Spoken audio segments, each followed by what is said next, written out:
नमस्कार दोस्तों, आप सभी को हमारे YouTube चैनल में हार्दिक स्वागत है। श्री कृष्ण के सभी मोटिवेशनल वीडियो देखने और सुनने के लिए आप हमारे YouTube चैनल PPSG को सब्सक्राइब जरूर कर लीजिए। कर्मा के पास ना कागज है ना किताब है, फिर भी सारे जगत का हिसाब है। यह कहा जाता है कि जो कर्म हमने पहले किए हैं उनका फल हमें आज मिलता है, और जो आज करते हैं उसका फल हमें बाद में मिलेगा। तो ऐसी कोई व्यवस्था क्यों नहीं हुई कि जो हम कर्म आज करें उसका फल आज मिल जाए, ताकि दुनिया में से सारे भ्रष्टाचार और जितने भी बुरे कर्म हैं सब मिट जाएं। कुछ कर्मों का फल तुरंत मिलता है और कुछ का फल कालांतर में मिलता है। कैसे मिलता है, आइए समझते हैं। पुण्य का प्रत्यक्ष फल क्या है? प्रसन्नता व संतुष्टि। और पाप का प्रत्यक्ष फल क्या है? तनाव। पुण्य किया प्रसन्नता आई, संतोष मिला। पाप किया टेंशन आई, संताप मिला। एकदम तुरंत। अगर आप राह चलते किसी भिखारी या किसी गरीब को 2 रोटी खिलाए, रोटी खिलाने की कितनी देर बाद संतुष्टि आएगी? तुरंत। और आपने किसी के जेब से रुपया निकाला, रुपया निकालने के बाद आपके मन में टेंशन कितनी देर बाद आएगी? तुरंत। अच्छे कर्म का फल भी तुरंत मिलता है और बुरे कर्म का फल भी तुरंत मिलता है, लेकिन यह तो हुआ प्रत्यक्ष फल। एक पारंपरिक फल होता है, वह क्या? पुण्य का पारंपरिक फल सुख समृद्धि है। पाप का पारंपरिक फल दुख दारिद्र्य है। तो पुण्य तुरंत फलता है, सुख समृद्धि में थोड़ा टाइम लगता है, और पाप भी तुरंत फलता है, दुख दारिद्र्य में थोड़ा टाइम लगता है। यह दोनों चलता है। हम जो भी कर्म करते हैं उसका फल हमें अवश्य मिलता है। आप उस फल से भाग नहीं सकते, भागने की कितनी भी कोशिश कर लो पर वह फल आपको भुगतना ही पड़ेगा। इसके बिना कर्म शांत ही नहीं होता। हम कितने भी अच्छे बुरे कर्म कर ले उसका फल हमारे साथ ही रहता है, चाहे वह हमें देर से ही मिले, लेकिन मिलता जरूर है। हम बुरे कर्म को छुपाने के लिए दुनिया की कोर्ट से तो बच जाते हैं, लेकिन कुदरत की कोर्ट से कैसे बचोगे? कई साल पहले की बात है, एक शहर में एक जज रहते थे। वे नागर ब्राह्मण कुल के थे और वे खुद भी कठोर वेदन और कर्म के कानून के अभ्यासी थे। एक बार जज सुबह टहलने के लिए निकले थे, तब उन्होंने देखा कि एक व्यक्ति भाग रहा था और उसके पीछे भागते हुए व्यक्ति ने पीछे से एक खंजर उसके शरीर में मार दिया और तब तक उसको घाव करता रहा जब तक वह मर नहीं गया। यह घटना जज साहब ने अपनी आंखों से देखी। खूनी भाग गया था, उस खूनी को जज साहब ने ठीक तरह से देखा था। फिर जज साहब घर गए, लेकिन यह बात उन्होंने किसी को नहीं बताई, क्योंकि खून का केस आखिर में उनके कोर्ट में ही तो आने वाला था। फिर पुलिस की पूछताछ शुरू हुई। 6 महीने में पुलिस की संपूर्ण इंक्वायरी पूरी हुई, हत्या का मामला दर्ज किया और आखिर में यह मामला उस जज के पास ही आया। लेकिन उन्होंने देखा कि खूनी कोई और ही था। उन्होंने उस दिन खूनी को देखा था, वह यह नहीं था। फिर मुकदमा शुरू हुआ, उस व्यक्ति को ही खूनी साबित करने का ठोस सबूत मिला। जज साहब तो जानते थे कि यह व्यक्ति बेकसूर है, लेकिन जज को सबूतों के आधार पर फैसला देना होता है। उसमें न्यायाधीश के अपने खुद के आधार पर उसको बेकसूर नहीं कहा जाता, इसलिए उस निर्मित प्रतिवादी को पूरे सबूतों के साथ खूनी करार किया गया। लेकिन जज साहब एक वेदन और कुदरत के कर्म के नियम के पक्के अभ्यासी थे। उनको पता था कि असली खूनी घूम रहा है और एक निर्दोष को सजा हुई है, इसलिए उन्होंने फांसी की सजा सुनाने से पहले नकली खूनी को अपने चेंबर में बुलाया। जज साहब के पास जाते ही वह नकली प्रतिवादी रो पड़ा और कहने लगा कि मैं निर्दोष हूँ, मैंने खून नहीं किया है। पुलिस को असली खूनी पकड़ में नहीं आया तो उन्होंने मेरे पुराने गुनाहों के आधार पर मुझे पकड़ लिया और मेरे खिलाफ सबूत खड़े करके मुझे कोर्ट में खूनी साबित किया गया है। तब जज साहब ने कहा कि यह हकीकत मैं जानता हूँ, तुम बेकसूर हो। मैंने खूनी को अपनी आंखों से देखा था, लेकिन मैं इस मामले को कानूनी रूप से नहीं ला सकता, क्योंकि कानून सबूतों पर आधारित होता है। सबूत पूरी तरह से तुम्हारे खिलाफ है, इसलिए मैं तुम्हें कानूनी तौर पर खूनी साबित करके फांसी की सजा सुनाने वाला हूँ। लेकिन कुदरत के नियम में कहीं कुछ गलत तो नहीं हो रहा है?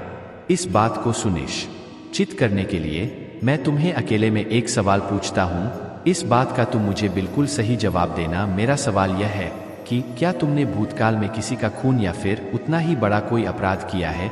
झूठे आरोपों में फंसे व्यक्ति ने अपना सिर झुकाकर कहा कि मैंने भूतकाल में 2 खून किए थे, लेकिन मैंने उस समय पुलिस वाले को बहुत सारे पैसे दिए थे, इसलिए मैं निर्दोष साबित होकर छूट गया था। लेकिन इस केस में मैं सच में बेकसूर हूँ, फिर भी सजा मिल रही है। जज साहब को समझ में आ गया कि भगवान के कर्म के नियम में कोई चूक नहीं है। पहले 2 खून के समय उसके पुण्य कार्य का फल चल रहा होगा, इसलिए उसका क्रियमान कर्म ने फल देने में देर लगाई और कर्म संचित हुए। अब जब पुण्य खत्म हुआ होगा तो पहले के 2 खून के फल के रूप में संचित हुए कर्म ने इस बार प्रारब्ध रूप से बेकसूर होने पर भी उसे फांसी की सजा दी। कुदरत ने जो कर्म के नियम बनाए हैं उसमें कोई गलती नहीं होती है। कोई भी कर्म करो उसका फल हमें मिलता ही है। कर्म के नियम में किसी भी वकील की बहस नहीं चलती और ना ही किसी की सिफारिश चलती है। जब तक हमारे पुण्य कर्म का फल हमारे साथ है तब तक सही है, लेकिन हम जो गलत कर्म या दुष्ट कर्म करते हैं वह तो वक्त आने पर ही फल देता है। इसलिए कर्म करने से पहले हमें सोचना चाहिए, कर्म हो जाए इसके बाद उसके फल से भागना व्यर्थ है। हम जो भी कर्म करते हैं उसका फल पाने के लिए तैयार रहना चाहिए। कई कर्म ऐसे होते हैं जो हंसते हंसते किए हो लेकिन उसका फल रोते रोते भुगतना पड़ता है। दुर्योधन ने एक अबला स्त्री को दिखाकर अपनी जंघा ठोकी थी तो उसकी जंघा तोड़ी गई। दुशासन ने छाती ठोकी तो उसकी छाती फाड़ दी गई। महारथी कर्ण ने एक असहाय स्त्री के अपमान का समर्थन किया तो श्री कृष्ण ने असहाय दशा में ही उसका वध कराया। भीष्म ने यदि प्रतिज्ञा में बंधकर एक स्त्री के अपमान को देखने और सहन करने का पाप किया तो असंख्य तीरों में बिनकर अपने पूरे कुल को एक एक कर मरते हुए भी देखा। भारत का कोई बुजुर्ग अपने सामने अपने बच्चों को मरते देखना नहीं चाहेगा, पर भीष्म अपने सामने 4 पीढ़ियों को मरते देखते रहे। जब तक सब देख नहीं लिया तब तक मर भी ना सके, यही उनका दंड था। धृतराष्ट्र का दोष था पुत्र मोह, तो 100 पुत्रों के शव को कंधा देने का उन्हें दंड मिला। 100 हाथियों के बराबर बल वाला धृतराष्ट्र रोने के सिवाय और कुछ नहीं कर सका। दंड केवल कौरव दल को ही नहीं मिला था बल्कि दंड पांडवों को भी मिला था। द्रौपदी ने वरमाला अर्जुन के गले में डाली थी, सो उनकी रक्षा का दायित्व सबसे अधिक अर्जुन पर था। अर्जुन यदि चुपचाप उनका अपमान देखते रहे तो सबसे कठोर दंड भी उन्हीं को मिला। अर्जुन पितामह भीष्म को सबसे अधिक प्रेम करते थे तो कृष्ण ने उन्हीं के हाथों पितामह को निर्मम मृत्यु दिलाई। अर्जुन रोते रहे पर तीर चलाते रहे। क्या लगता है अपने ही हाथों अपने अभिभावकों भाइयों की हत्या करने की गलानी से अर्जुन कभी मुक्त हुए होंगे क्या? नहीं, वे जीवन भर तड़पे होंगे। यही उनका दंड था। युधिष्ठिर ने स्त्री को दांव पर लगाया तो उन्हें भी दंड मिला। कठिन से कठिन परिस्थितियों में भी सत्य और धर्म का साथ नहीं छोड़ने वाले युधिष्ठिर ने युद्ध भूमि में झूठ बोला और उसी झूठ के कारण उनके गुरु की हत्या हुई। यह एक झूठ उनके सारे सत्यों पर भारी रहा। धर्मराज के लिए इससे बड़ा दंड क्या होगा? दुर्योधन को गदा युद्ध सिखाया था, स्वयं बलराम ने एक अधर्मी को गदा युद्ध की शिक्षा देने का दंड बलराम को भी मिला। उनके सामने उनके प्रिय दुर्योधन का वध हुआ और वे चाहकर भी कुछ ना कर सके। उस युग में 2 योद्धा ऐसे थे जो अकेले सबको दंड दे सकते थे, कृष्ण और महात्मा। बर्बरीक पर कृष्ण ने ऐसे कुकर्मों के विरुद्ध शस्त्र उठाने तक से इनकार कर दिया और बर्बरी को युद्ध में उतरने से ही रोक दिया। लोग पूछते हैं कि बर्बरी का वध क्यों हुआ? यदि बर्बरी का वध नहीं हुआ होता तो द्रौपदी के अपराधियों को यथोचित दंड नहीं मिल पाता। कृष्ण युद्ध भूमि में विजय और पराजय तय करने के लिए नहीं उतरे थे, कृष्ण इन अपराधियों को दंड दिलाने के लिए ही कुरुक्षेत्र में उतरे थे। कुछ लोगों ने कर्ण का बड़ा महिमा मंडन किया है, पर सुनिए, कर्ण कितना भी बड़ा योद्धा क्यों ना रहा हो, कितना भी बड़ा दानी क्यों ना रहा हो, एक स्त्री के वस्त्र हरण में सहयोग का पाप इतना बड़ा है कि उसके समक्ष सारे पुण्य छो पड़ जाएंगे। स्त्री कोई वस्तु नहीं कि उसे दाव पर लगाया जाए। कृष्ण के युग में 2 स्त्रियों को बाल से पकड़कर घसीटा गया। देवकी के बाल पकड़े कंस ने और द्रौपदी के बाल पकड़े दुशासन ने। श्री कृष्ण ने स्वयं दोनों के अपराधियों का समूल नाश किया। किसी स्त्री के अपमान का दंड अपराधी के समूल नाश से ही पूरा होता है, भले वह अपराधी विश्व का सबसे शक्तिशाली व्यक्ति ही क्यों ना हो। इंसान चाहे कलयुग में हो चाहे सतयुग में, उसे अपने कर्मों का हिसाब किताब तो देना ही पड़ता है। जिसने जैसे कर्म संसार में किए हैं उन्हीं के अनुसार उसे अपने कर्मों का फल भोगना भी पड़ेगा। यही संसार का नियम है। एक राजा बड़ा महात्मा, न्यायकारी और परमेश्वर का भक्त था। उसने ठाकुर जी का मंदिर बनवाया और एक ब्राह्मण को उसका पुजारी नियुक्त किया। वह ब्राह्मण बड़ा सदाचारी, धर्मात्मा और संतोषी था। वह राजा से कभी कोई याचना नहीं करता था। राजा भी उसके स्वभाव पर बहुत प्रसन्न था। उसे राजा के मंदिर में पूजा करते हुए 20 वर्ष गुजर गए। उसने कभी भी राजा से किसी प्रकार का कोई प्रश्न नहीं किया। राजा के यहाँ एक लड़का पैदा हुआ। राजा ने उसे पढ़ा लिखाकर विद्वान बनाया और बड़ा होने पर उसकी शादी एक सुंदर राजकन्या के साथ करा दी। शादी करके जिस दिन राजकन्या को अपने राजमहल में लाए, उस रात्रि में राजकुमारी को नींद न आए। वह इधर उधर घूमने लगी। जब अपने पति के पलंग के पास आई तो क्या देखती है कि हीरे जवाहरात जड़ित मूठे वाली एक तलवार पड़ी है।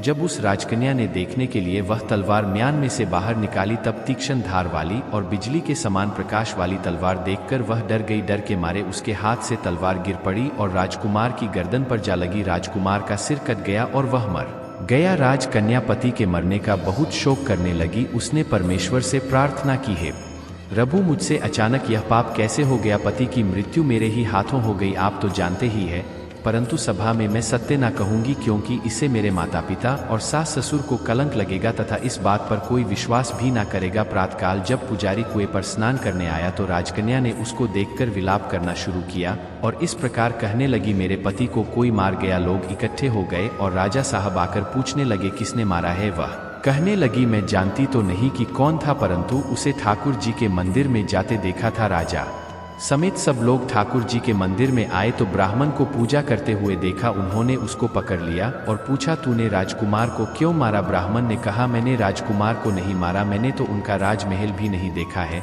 इसमें ईश्वर साक्षी है। बिना देखे किसी पर अपराध का दोष लगाना ठीक नहीं। ब्राह्मण की तो कोई बात ही नहीं सुनता था। कोई कुछ कहता था तो कोई कुछ। राजा के दिल में बार बार विचार आता था कि यह ब्राह्मण निर्दोष है, परंतु बहुतों के कहने पर राजा ने ब्राह्मण से कहा, मैं तुम्हें प्राणदंड तो नहीं देता, लेकिन जिस हाथ से तुमने मेरे पुत्र को तलवार से मारा है, तेरा वह हाथ काटने का आदेश देता हूँ। ऐसा कहकर राजा ने उसका हाथ कटवा दिया। इस पर ब्राह्मण बड़ा दुखी हुआ और राजा को अधर्मी जान उस देश को छोड़कर चला गया। वहाँ वह खोज करने लगा कि कोई विद्वान ज्योतिषी मिले तो बिना किसी अपराध हाथ कटने का कारण उसे पूछूं। किसी ने उसे बताया कि काशी में एक विद्वान ज्योतिषी रहते हैं।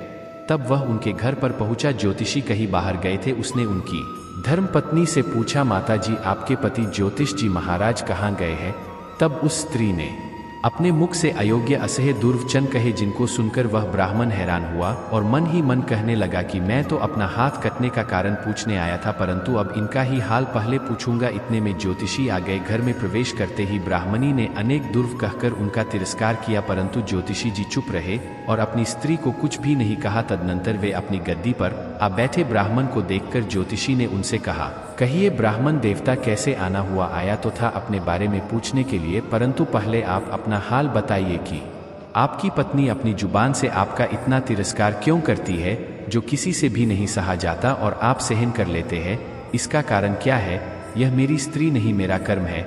दुनिया में जिसको भी देखते हो, अर्थात भाई, पुत्र, शिष्य, पिता, गुरु संबंधी जो कुछ भी है, सब अपना कर्म ही है। यह स्त्री नहीं, मेरा किया हुआ कर्म ही है, और यह भोगे बिना कटेगा नहीं। अवश्य में भोगत्वे कृतम कर्म शुभा शुभम न भुक्त यते कर्म कल्प कोटि शतेरप। अपना किया हुआ जो भी कुछ शुभ अशुभ कर्म है, वह अवश्य ही भोगना पड़ता है। बिना भोगे तो सैकड़ों करोड़ों कल्पों के गुजरने पर भी कर्म नहीं टल सकता। इसलिए मैं अपने कर्म खुशी से भोग रहा हूँ और अपनी स्त्री की ताड़ना भी नहीं करता, ताकि आगे इस कर्म का फल ना भोगना पड़े। महाराज, आपने क्या कर्म किया था सुनिए। पूर्व जन्म में मैं कुआं था और मेरी स्त्री गद्दी थी। इसकी पीठ पर फोड़ा था। फोड़े की पीड़ा से यह बड़ी दुखी थी और कमजोर भी हो गई थी। मेरा स्वभाव बड़ा दुष्ट था, इसलिए इसके फोड़े में चोंच मारकर इसे ज्यादा दुखी करता था। जब दर्द के कारण यह कूदती थी तो इसकी फजीहत देखकर मैं खुश होता था। मेरे डर के कारण यह सहसा बाहर नहीं निकलती थी, किंतु मैं इसको ढूंढता फिरता था। यह जहाँ मिले वहीं इसे दुखी करता था। आखिर मेरे द्वारा बहुत सताए जाने पर त्रस्त होकर यह गांव से 101 मील दूर जंगल में चली गई। वहाँ गंगा जी के किनारे सघन वन में हरा हरा घास खाकर और मेरी चोटों से बचकर सुखपूर्वक रहने लगी। लेकिन इसके बिना नहीं रह सकता था। इसको ढूंढते ढूंढते उसी वन में जा पहुंचा और वहां इसे देखते ही मैंने इसकी पीठ पर जोर से चोंच मारी तो मेरी चोंच इसकी हड्डी में चुभ गई। इस पर इसने अनेक प्रयास किए, फिर भी चोंच ना छूटी। मैंने भी चोंच निकालने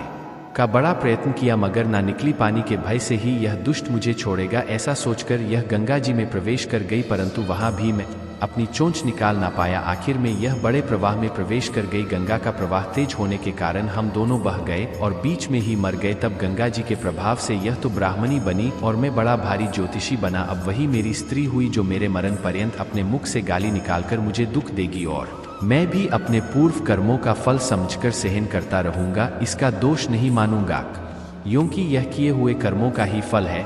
इसलिए मैं शांत रहता हूँ। अब अपना प्रश्न पूछो। ब्राह्मण ने अपना सब समाचार सुनाया और पूछा, अधर्मी पापी राजा ने मोह निरपराध का हाथ क्यों कटवाया? ज्योतिषी ने कहा, राजा ने आपका हाथ नहीं कटवाया, आपके कर्म ने ही आपका हाथ कटवाया है। ब्राह्मण किस प्रकार पूर्व जन्म में आप एक तपस्वी थे और राजकन्या गौ थी तथा राजकुमार कसाई था। वह कसाई जब गौ को मारने लगा तब गौ बेचारी जान बचाकर आपके सामने से जंगल में भाग गई। पीछे कसाई आया और आपसे पूछा कि इधर कोई गाय तो नहीं गई है। आपने प्रण कर रखा था कि झूठ नहीं बोलूंगा। जिस तरफ गौ गई थी उस तरफ आपने हाथ से इशारा किया तो उस कसाई ने जाकर गौ को मार डाला।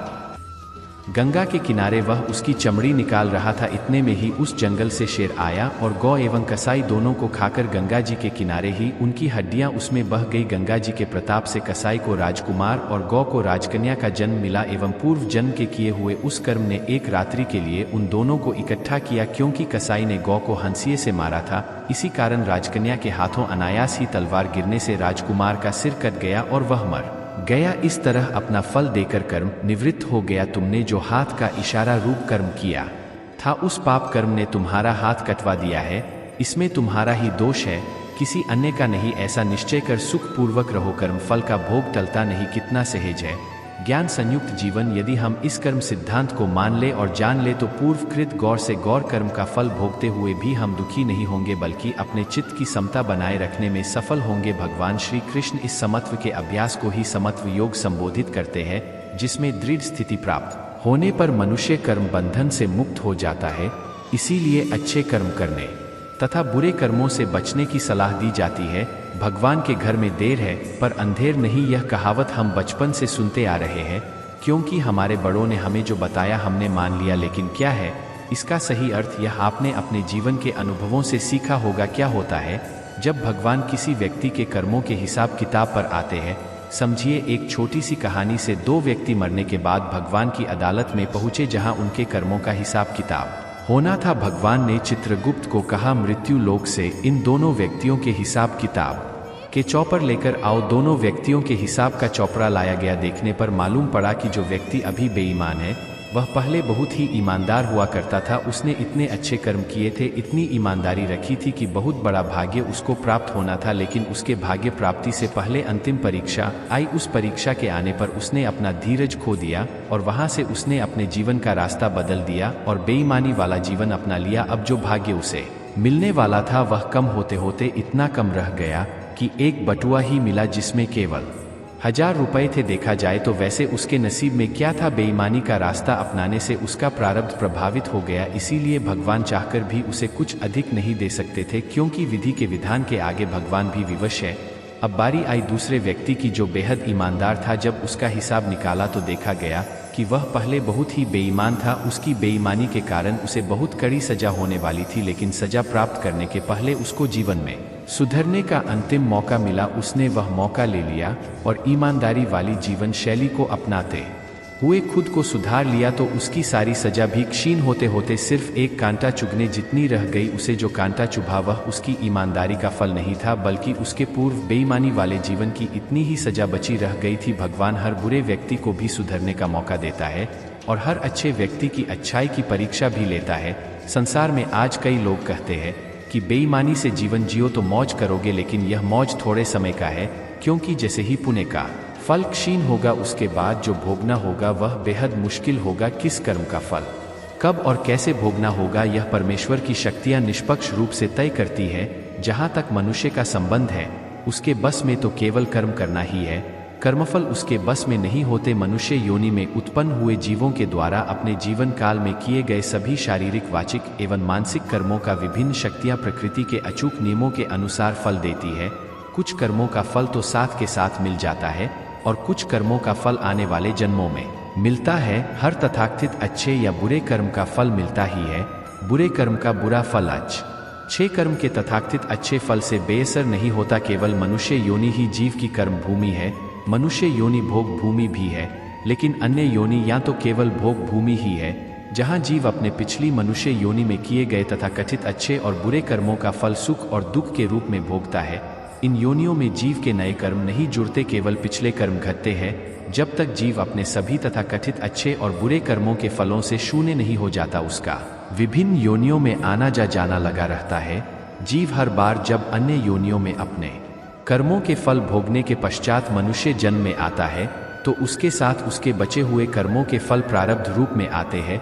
प्रारब्ध के अनुसार ही उसे साधारण मध्यम या उच्च स्तरीय परिवार परिजन एवं सामाजिक वातावरण मिलता है और उसके जीवन में कभी सुखदायी तो कभी दुखदायी परिस्थितियां उत्पन्न होती है। इन परिस्थितियों को यदि वह अपनी बुद्धि से अपने अनुकूल बनाने में कामयाब हो जाता है तो इसे ही अपने कर्मों के द्वारा प्रारब्ध को बदलना या सुधारना कह सकते हैं, परंतु इस प्रक्रिया में वह अक्सर अज्ञानता वश फिर से नए कर्म फलों को जोड़कर नए प्रारब्ध को भोगने का पात्र बन जाता है और इस प्रकार वह योनियों के चक्र से बाहर नहीं निकल पाता। अब प्रश्न यह उठता है कि मनुष्य जब कर्म करेगा तो उसे उनके फल भी भोगने होंगे, तो वह कर्मफल शून्य कैसे हो और कैसे वह इन योनियों के चक्र से छूटे। इस संदर्भ में मेरा धर्मपंथ कहता है कि यदि मनुष्य ईश्वर के कहे वचनों के अनुसार जीवन व्याप करें तो उसे उसके द्वारा किए गए कर्मों के फल नहीं भोगने पड़ेंगे। ईश्वर के वचन सामान्य जीवन जीने के लिए बाधक नहीं है। यह वचन मुख्यतः यह कहते हैं कि हम जो कुछ भी करें इस बात का ख्याल रखें कि हम कोई भी क्रिया करते हुए किसी भी प्राणी के शारीरिक, मानसिक या भावनात्मक दुख का कारण ना बने। इसके अतिरिक्त जो परमेश्वर के वचन हैं वे हमसे कोई असामान्य हद योगिक कठिन कार्य करने को नहीं कहते। वे केवल हमसे अपनी प्राकृतिक आवश्यकताओं की पूर्ति करते हुए और अपने स्वधर्म को निभाते हुए विकृति रहित स्वस्थ जीवन जीने के लिए कहते हैं। स्वधर्म अर्थात अपने परिवार, अपने समाज और मानवता के प्रति हमारे कर्तव्य। हमारे इस उपक्रम के लिए परमेश्वर हम तक आवश्यक ज्ञान पहुंचाने का कोई ना कोई निमित्त बना देते हैं। परमेश्वर को हमसे कुछ नहीं चाहिए, बस हमें ही इस अमूल्य मनुष्य जन्म को सार्थक करने की आवश्यकता है। अपने जीवन को निष्काम होकर जीते हुए पाप पुण्य रहित बनाकर। रामायण हिंदू धर्म के सबसे महान ग्रंथों में से एक है, जिसे पढ़ने या सुनने मात्र से एक अद्भुत शांति की प्राप्ति होती है। इसमें वर्णित एक एक प्रसंग हमें जिंदगी जीने व उसे अनुभव करने की कला सिखाता है। इन प्रसंगों से सीख लेकर हम अपने जीवन को सही रास्ते पर चला सकते हैं।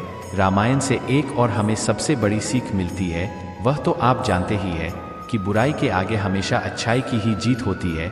कई बार हमारे जीवन में कई ऐसी घटनाएं घटती है जो हमें निराशा की ओर ले जाती है और हमें लगने लगता है कि ऐसा मेरे साथ ही क्यों हुआ, लेकिन सही मायनों में ऐसी घटनाएं हमारे कर्मों का ही नतीजा होती है जिनमें से हमें होकर गुजरना ही पड़ता है। हमारे अच्छे बुरे कर्म ही हमारा भाग्य बनाते हैं। भगवान राम के वनवास के समय राजा दशरथ को एहसास हुआ कि अच्छे व बुरे कर्मों के फल से ही भाग्य बनता है। कोई भी व्यक्ति जैसा काम करेगा उसके भाग्य का निर्माण भी वैसा ही होगा। जब श्री राम, सीता और लक्ष्मण के साथ वनवास को चले गए तो राजा दशरथ उनके योग में दिन रात तड़पने लगे। राजा दशरथ यह समझ गए कि ऐसा तो होना निश्चित था, इसे वे टाल नहीं सकते थे क्योंकि नियति ने यह सब पहले से ही तय कर रखा था। तभी तो उन्हें पुत्र वियोग मिला है। पुत्र राम के चले जाने के बाद उन्हें अपनी गलतियों पर पश्चाताप होने लगा और एक दिन जब वे महारानी कौशल्या के साथ थे तब वे पुत्र राम को याद करके दुख व पुत्र वियोग की पीड़ा में घिर गए। उन्हें याद आया कि उनसे युवावस्था में श्रवण कुमार की हत्या हुई थी। उनके हाथों बूढ़े व अंधे माँ बाप का इकलौता सहारा छिन गया था। श्रवण के प्राण जाने के बाद उसके माँ बाप ने भी कैसे तड़प तड़प कर अपने प्राण त्याग दिए थे। मरते वक्त उनके मुंह से एक ही आवाज आ रही थी कि हे राजा दशरथ, जैसे हम अपने पुत्र के वियोग में तड़प तड़प कर मर रहे हैं, ईश्वर करे एक दिन तू भी अपने पुत्र के वियोग में ऐसे ही तड़पे। इसलिए आज यह उसी श्राप का परिणाम है जो उनके सामने आया है। पुत्र वियोग का असनीय दुख आज समझ आया कि क्या होता है। मानव अपने कर्मों का स्वयं निर्धारक होता है। मानव द्वारा किए गए कर्म उसके जीवन की दिशा और दशा निर्धारित करते हैं। अच्छे कर्मों का परिणाम अच्छा व बुरे कर्मों का परिणाम बुरा ही होता है। मानव अपने जीवन काल में अनेकों परिस्थितियों को देखता है तो हम यह कह सकते हैं कि मानव को अपने कर्मों का परिणाम अथवा फल इसी पृथ्वी में रहकर मिल जाता है। इसलिए हमें सदैव अच्छे कर्म ही करने चाहिए। कर्मों का फल भगवान ही देता है और कर्मों का फल जन्म से लेकर मृत्यु के बीच इसी धरती लोक में मिलता है। कहीं जाने की जरूरत नहीं पड़ती है। यदि हम कुछ अच्छे कर्म करते हैं तो उसका फल अच्छा ही मिलता है। जैसे कि हम किसी व्यक्ति के साथ अच्छा व्यवहार करते हैं तो उसका फल हमें अच्छा ही मिलता है। यदि हम किसी के साथ बुरे कर्म करते यानी कि किसी व्यक्ति के साथ बुरा करते हैं, उसका फल हमें भी बुरा ही मिलेगा। बहुत से लोगों का मानना है कि कर्मों का फल मरने के बाद ऊपर जब हम भगवान के पास जाते हैं तो हमें वहीं पर कर्मों का फल मिलता है। लेकिन भागवत गीता में कहा गया है कि कर्मों का फल आपको पृथ्वी लोक पर ही भुगतना पड़ेगा, यानी कि जो व्यक्ति जैसा कर्म करेगा उसे उसी के अनुसार पर भी प्राप्त होता है। जैसे कि कोई व्यक्ति अच्छा कार्य करता है तो उसे अच्छे फल की प्राप्ति होती है और यदि कोई बुरा कर्म करता है तो उसे नर्क की प्राप्ति होती है। इसलिए हमें कभी भी किसी के साथ बुरा नहीं करना चाहिए, हमेशा सबके बारे में हित ही सोचना चाहिए। हमारे द्वारा पृथ्वी लोक में किए गए कर्मों का फल भगवान ऊपर देता है। जो व्यक्ति जैसा कर्म करता है उसे भगवान स्वर्ग या नर्क में भेजता है और उसके हिसाब से ही उसे दंड दिया जाता है। हर व्यक्ति के लिए अलग अलग दंड दिए जाते हैं। अगर कोई व्यक्ति बहुत पुण्य करता है तो उसे वैकुंठ भेजा जाता है, लेकिन अगर कोई व्यक्ति गलत काम और बहुत पापी होता है तो उसे भगवान नर्क में भेजते हैं। एक सिद्ध आचार्य अपने शिष्यों के साथ तीर्थ यात्रा पर निकले। कुछ देर चलने के बाद वे थकान निकालने बीच घने जंगल में ही रुक गए। इतने में आचार्य को कुछ आवाजें सुनाई दी। ध्यान से सुनने पर आचार्य को समझ आया कि यह कुछ लोगों के रोने की आवाज है। उन्होंने शिष्यों को बोला, बालकों सुनो, यह आवाजें कहाँ से आ रही है। तब शिष्य एक दूसरे का मुंह देखने लगे, क्योंकि उन्हें कोई आवाज सुनाई नहीं दे रही थी। फिर भी गुरु के आदेशानुसार उन्होंने थोड़ी दूरी पर आकर देखा। केवल आचार्य को एक गहरे अंधेरे कुएं से कुछ लोगों के रोने की आवाज सुनाई दे रही थी। आचार्य ने कुएं में झांक कर देखा तो उन्हें 5 लोग बहुत ही बुरी दशा में रोते हुए दिखाई दिए, लेकिन शिष्यों को ना आवाज सुनाई दी और ना ही कुछ दिखाई दिया। तब आचार्य ने उन 5 लोगों को मुस्कुराते हुए देखा और पूछा, भाई किन कर्मों का भोग रहे हो। तब वे पांचों और जोर जोर से रुदन करने लगे। तब आचार्य ने शिष्यों को बताया, यहाँ 5 प्रेत आत्माएं हैं। यह सुनकर शिष्य डर गए। तब आचार्य बोले, बालकों डरो नहीं, तुम सभी इनसे ज्यादा शक्तिमान हो, क्योंकि तुम सब कर्मों से महान हो और यह सभी आज अपनी पिछली करनी का भोग रहे हैं। आज के समय में इनसे दुर्बल कोई नहीं है। तब शिष्य ने पूछा, इन्होंने क्या किया है। तब पहली आत्मा ने उत्तर दिया कि वह पिछले जन्म में ब्राह्मण था, भिक्षा मांगता था, लेकिन उस भिक्षा को भोग विलास में खर्च करता था। दूसरे ने उत्तर दिया, वह क्षत्रिय था और अपनी शक्ति का दुरुपयोग निर्बल असहाय गरीबों पर करता था। तीसरे ने उत्तर दिया कि वह बनिया था, बस खुद के फायदे की सोचता था और हमेशा मिलावट करके सामान बेचता था, जिस कारण कई लोग मारे गए। चौथे ने उत्तर दिया, वह शूद्र था, बहुत आलसी और जिम्मेदारी से भागता था, अपने माता पिता को पिटता था और दिन रात नशा करता था। पांचवें ने उत्तर दिया, वह एक लेखक था, अश्लील कथाएं लिखता था, उसने समाज को वासना का पाठ सिखाया था। इस तरह वे सभी पापी अपने पापों को भोग रहे हैं। उन्होंने आचार्य से निवेदन किया, आप गुरु है, आप दुनिया वालों को समझाएं कि बुराई का रास्ता क्षण की खुशी देता है, लेकिन इसका दंड कई जन्मों तक अंधकार में भोगना पड़ता है। मनुष्य को कर्मों का फल भोगना ही पड़ता है, फिर वह किसी भी जन्म में हो। कहते हैं, जिस तरह ईश्वर है वैसे ही भूत भी होते हैं, लेकिन वे जितने दुर्बल होते हैं उतना कोई नहीं। व्यक्ति कितना भी इतरा जाए, नियति उसके कर्मों का हिसाब रखती ही है। इसलिए सदैव सद्मार्ग पर चले। अगर गलती हुई भी है तो उसे सुधारें। दोस्तों, आपने बुजुर्गों को कहते सुना होगा कि कर्मों का फल सबको मिलता है। संसार में देसी प्राणी ने जन्म लिया है, उसे अपने कर्मों का फल भोगना ही पड़ता है और उनसे मुक्ति नहीं मिलती है। यह अलग बात है कि कर्मों का फल कब मिलता है। जो कर्म ज्यादा होते हैं उसे बाद में, और जो कम होते हैं उसे पहले भोगना पड़ता है। बुरे कर्मों का फल इसी जन्म में भोगना पड़ता है और अच्छे कर्म अगले जन्म में या जन्म के ही कुछ दिनों बाद मिलते हैं, लेकिन कर्मों का फल हमेशा मिलता है। कर्मों का फल आपको इसी धरती पर ही मिलेगा। आज नहीं तो कल आपको अपने कर्मों का फल भुगतना ही पड़ेगा। यदि आप अच्छा कर्म करते हैं तो आपको अच्छा फल मिलेगा, यदि आप बुरा कर्म करते हैं तो आपको बुरा फल मिलेगा, लेकिन फल तो मिलेगा ही, इससे कोई नहीं बच सकता है। यदि आप लोगों के साथ गलत और बुरा व्यवहार करते हैं तो भगवान आपको बहुत कड़ी सजा देगा, जिसके बारे में शायद आपको अंदाजा भी नहीं है। और यदि आप लोगों के साथ अच्छा व्यवहार करते हैं तो भगवान आपके साथ हमेशा अच्छा ही करेगा। आपको अपने जीवन में हमेशा खुशियां ही मिलेंगे। कर्म के सिद्धांत का पालन करके हम अपनी दिशा और गति को नियंत्रित कर सकते हैं, जो हमें अपने लक्ष्यों तक पहुंचने के लिए मार्गदर्शन करता है। व्यक्ति की सफलता का आधार उसके कर्म होते हैं। एक सच्चे और साफ दिल से किया गया कर्म कभी निष्फल नहीं होता। धर्म और कर्म 2 पहियों की तरह है, जो हमें जीवन के सही पथ पर चलाने में मदद करते हैं। इन दोनों के बिना हम अपने सच्चे उद्देश्य को प्राप्त नहीं कर सकते। एक व्यक्ति के कर्म उसके विचारों, भावनाओं और इच्छाओं का प्रतिबिंब होते हैं। यदि हम अपनी सोच और कर्मों को सकारात्मक बनाते हैं तो हमारा भविष्य स्वतः रोशन हो जाता है। कर्म का नियम सरल है, जो बोएंगे वही काटेंगे। अतः हमें सदैव नेकी के बीज बोने चाहिए, ताकि हमें भविष्य में अच्छे फल मिल सके। अच्छे परिणाम प्राप्त करने के लिए पहले एक पवित्र उद्देश्य निर्धारित किया जाता है और फिर उसकी सिद्धि के लिए अच्छे कर्म किए जाते हैं। विचार उद्देश्यों की ओर ले जाते हैं, उद्देश्य कार्रवाई में आगे बढ़ते हैं, क्रियाएं आदतें बनाती है, आदतें चरित्र तय करती है और चरित्र हमारे भाग्य को तय करता है।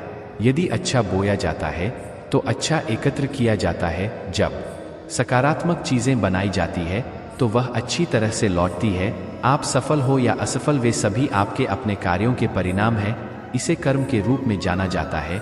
हर किसी को कर्म फल भोगना पड़ता है। अच्छा या बुरा कर्म की पहचान समय खुद देता है। जीवन में सफलता प्राप्त करने के लिए हमें हमेशा सकारात्मक कर्म करने चाहिए, क्योंकि कर्म ही हमारे भविष्य को निर्धारित करते हैं। अच्छे कर्म करने से हमें अपने आप को श्रेष्ठता की ओर ले जाने की प्रेरणा मिलती है, जो हमें बेहतर व्यक्ति बनाने में मदद करती है। जीवन का एक सत्य है कि हम अपने कर्मों के फल के अनुसार ही फल प्राप्त करते हैं।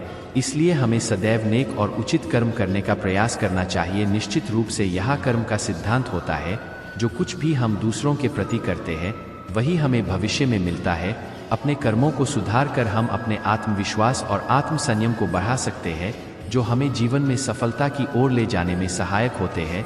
अच्छे कर्म करने के प्रति हमारी निष्ठा हमारी आत्मा को पवित्र और शुद्ध बनाती है, जो हमें अधिकारी बनाती है आध्यात्मिक आनंद और शांति का अनुभव करने के कर्म और संकल्प के बिना कोई भी व्यक्ति अपनी जिंदगी में आगे नहीं बढ़ सकता। आत्म सकारात्मक सोच और कर्मों के साथ जीवन जीने की कला सीखने की कोई विकल्प नहीं है। कर्म के नियम को समझने से हमें यह ज्ञान प्राप्त होता है कि हमें किसी भी कार्य को करने से पहले उसके परिणामों पर विचार करना चाहिए। स्वयं के कर्मों की सचेत और सचेत बनाने से हम अपने जीवन को बेहतर बना सकते हैं और अपनी संपूर्णता को पहचान सकते हैं। जीवन में संतुष्टि और समृद्धि प्राप्त करने का एक ही मार्ग है, और वह है निष्ठा के साथ अपने कर्तव्य और कर्मों का पालन करना। कर्म और धर्म के माध्यम से हम अपने आत्मविश्वास को मजबूत कर सकते हैं और इससे हम अपने जीवन के सभी चुनौतियों का सामना कर सकते हैं। जिस तरह आप दूसरों के साथ व्यवहार करते हो, उसी तरह आपको भी दूसरों से व्यवहार होता है।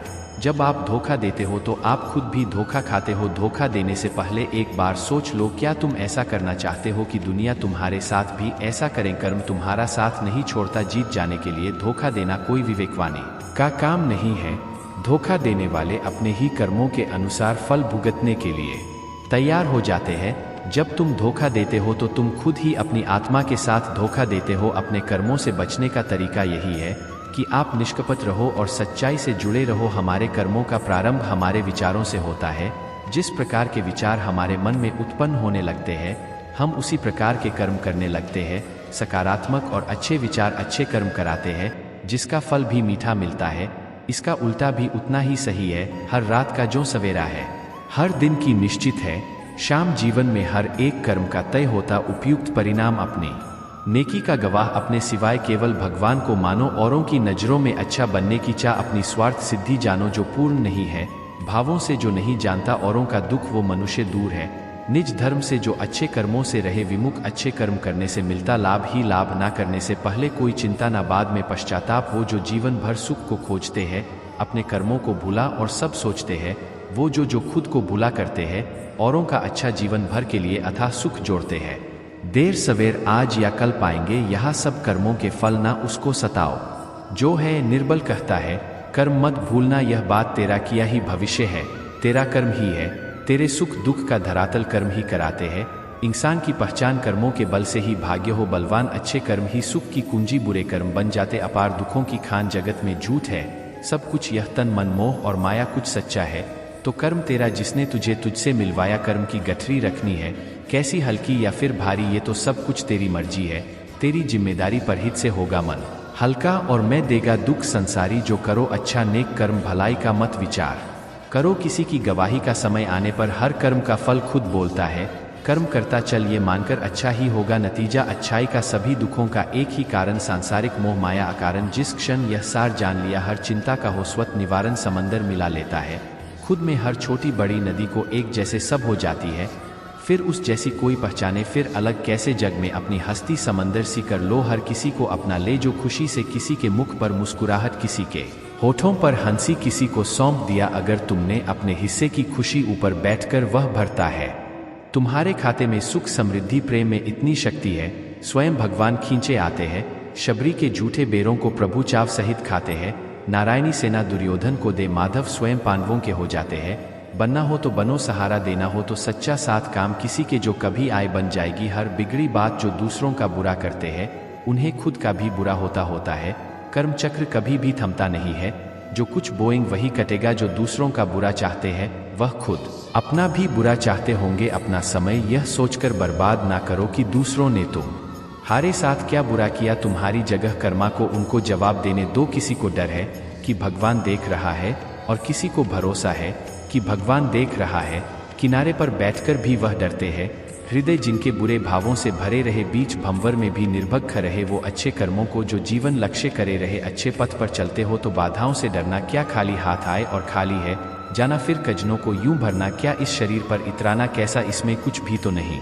हमारा जल वायु पृथ्वी आकाश व अग्नि से बना, फिर वापस मिल जाएगा। इनमें ही सारे का सारा युद्ध क्षेत्र है। कर्म क्षेत्र एक। अब अपना दायित्व पहचानो। सुख मेरे हिस्से में कम क्यों क्यों, दुखों का कोई हिसाब नहीं। इसी सोच में उम्र गुजारी सारी, पर कर्मों की रखी किताब नहीं। यहाँ शाश्वत कुछ नहीं, हर चीज आनी जानी, बस अच्छे कर्म रहते हैं सदा बनकर। तेरे नाम की निशानी जो दिया जाता है, जैसा भी जिस भाव से वह लौटकर अवश्य आता है। कर्म के प्रभाव से तुम करते हो भला किसी का, वह बदले में बुरे भाव रखता है। मत दुख मनाओ इस बात का, कर्म हर एक का हिसाब रखता है। अच्छे कर्म अच्छे संस्कार भाग्य से जुड़कर नहीं आते, स्वयं कमानी होती है। यह दौलत अवसर कभी मुड़कर नहीं आते। मीठी वाणी से बढ़कर जग में कोई बोल नहीं, परहित में जो खर्च किया उस समय का कोई मोल नहीं। स्वार्थ साधक भलाई नहीं होती, दंभ में पुण्य की कमाई नहीं होती। यदि